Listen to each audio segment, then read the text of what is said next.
श्री गणेशाय नमः। श्री नग्न भैरव राजाय नमः। श्री गुरुभ्यो नमः। अथ श्री द्वादशो अध्याय। श्री शौनक जी बोले कि हे महाप्रज्ञ, हे परम आनंददायक, हे महाकांति वाले सूत जी, आप अमृत रूप उस कथा को कहिए। हम लोग प्रसन्न हो गए और जैसे भी हो वैसे कृतकृत्य हो गए। सुंदर कथा रूपी अमृत का पान करने से हम लोग आत्मानंद से परिलुप्त हो गए हैं। अब हे सूत जी, उन 5 देवों ने फिर क्या किया, उस दिव्य कथा को न्यायपूर्वक और विस्तार पूर्वक कहिए, जिसके द्वारा हम मोक्ष प्राप्त कर सकें। उन मुनियों की भक्ति भाव से युक्त वचनों को सुनकर प्रसन्न हुए सूत जी ने पाप को नष्ट करने वाली कथा को कहा। सूत जी बोले कि जब दक्ष ने मुदगल से पूछा, तब महान योगेश्वर मुदगल उनसे बोले कि हे महामुने, जैसे कथा कही गई है वैसे मैं तुम्हें बताता हूँ।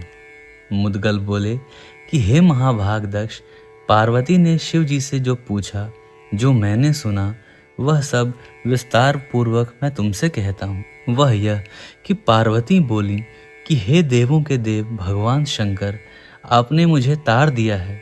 अच्छी कथा रूपी अमृत का पान करने से मैं इस समय कृतकृत्य हो गई हूँ। अतः हे देव, यह बताइए कि 5 देव वरदान से सब कार्य करने में समर्थ हो गए, तब उसके बाद उन महापुरुषों ने क्या किया, यह विधान पूर्वक कहिए।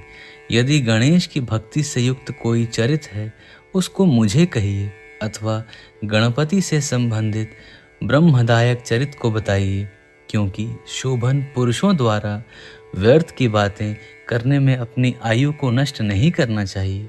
संसार में वे लोग धन्य हैं जो गणराज की भक्ति में भाव विभोर हैं। इस पर मुदगल मुनि बोले कि प्रिया के वचनों को सुनकर महेश्वर भगवान शंकर अत्यंत प्रसन्न हुए और वे मुस्कुराते हुए देवी पार्वती को आलिंगन करके बोले। शिव बोले कि हे पार्वती, तुम धन्य हो और तुम्हारा जन्म भी परम सार्थक है, जो कि हे सुमुखी, तुमने भक्ति पूर्वक इन गणेश को अपने हृदय में धारण कर लिया। हे देवी, गणेश की भक्ति से युक्त जो मनुष्य हैं वे ब्रह्म रूपी हैं।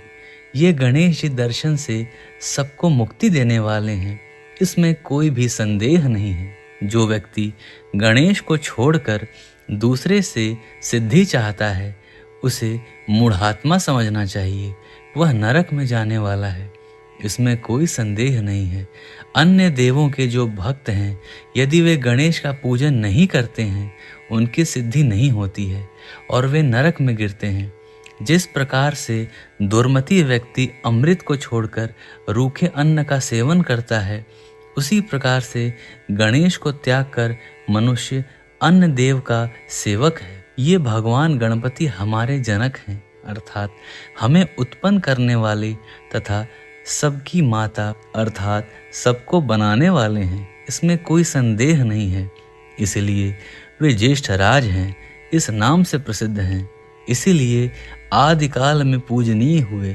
गणेश को छोड़कर कोई मूढ़ात्मा यदि देवताओं की भी पूजा करे, तो गणेश का उल्लंघन करने से हम पंचदेव उनको नरक में गिराते। गणेश का निंदक और हमारी भक्ति करने वाला प्राणी शीघ्र नरक में जाने वाला है तथा वह हमारे गुरु से द्वेष करने वाला है। इसीलिए तुम हे देवी, तुम धन्य रूपा सबकी मूल कारण हो, अतः तुम भक्ति से युक्त होकर गणेश को भजती हो, ऐसा भगवान शंकर ने पार्वती से कहा। पार्वती द्वारा गणेश की प्रशंसा सुनकर शंकर जी ने कहा कि हे देवी, तुमने गणेश का कीर्तन सत्य ही कहा है।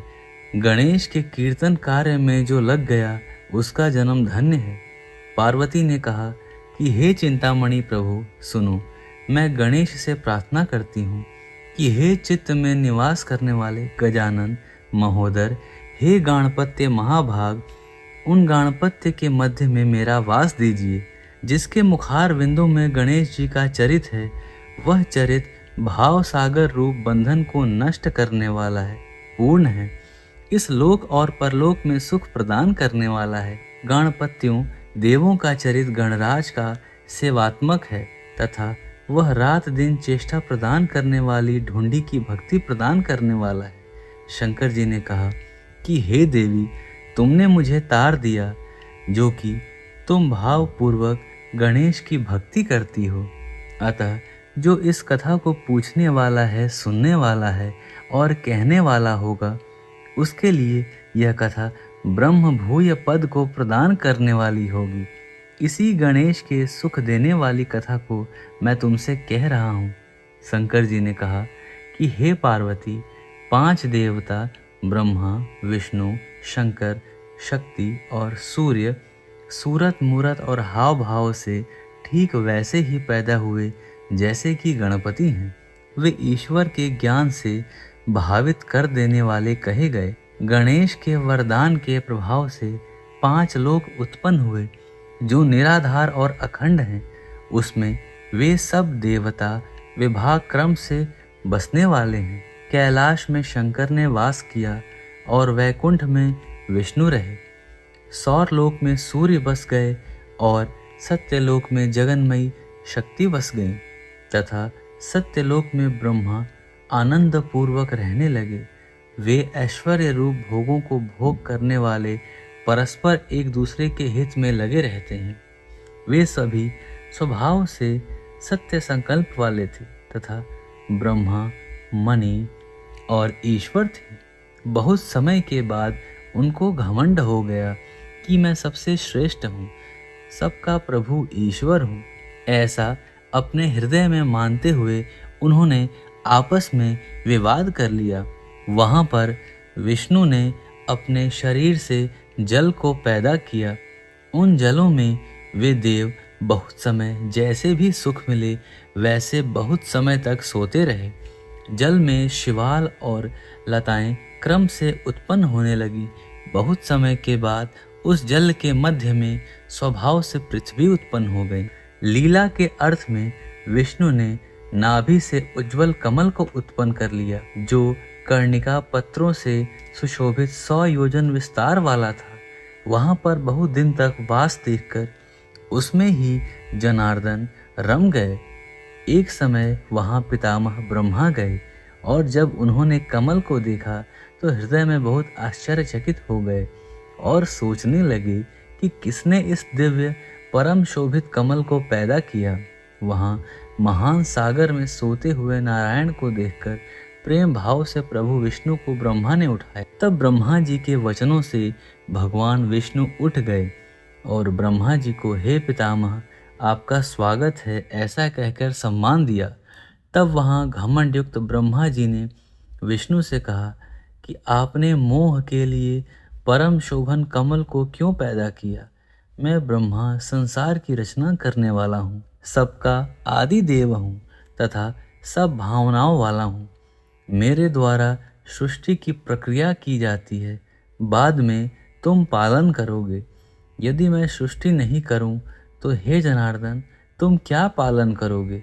मेरे अधीन ही सब भाव है, इसी कारण मैं ईश्वर रचने वाला हूँ। ब्रह्मा जी के वचनों को सुनकर वे विष्णु विस्मित होते हुए ब्रह्मा जी को सांत्वना देते हुए मधुर वाक्य बोले। विष्णु बोले कि अरे पितामह, मैंने तुम्हें मोहित करने के लिए कमल को उत्पन्न नहीं किया है, लीला के लिए यह कमल पैदा किया है।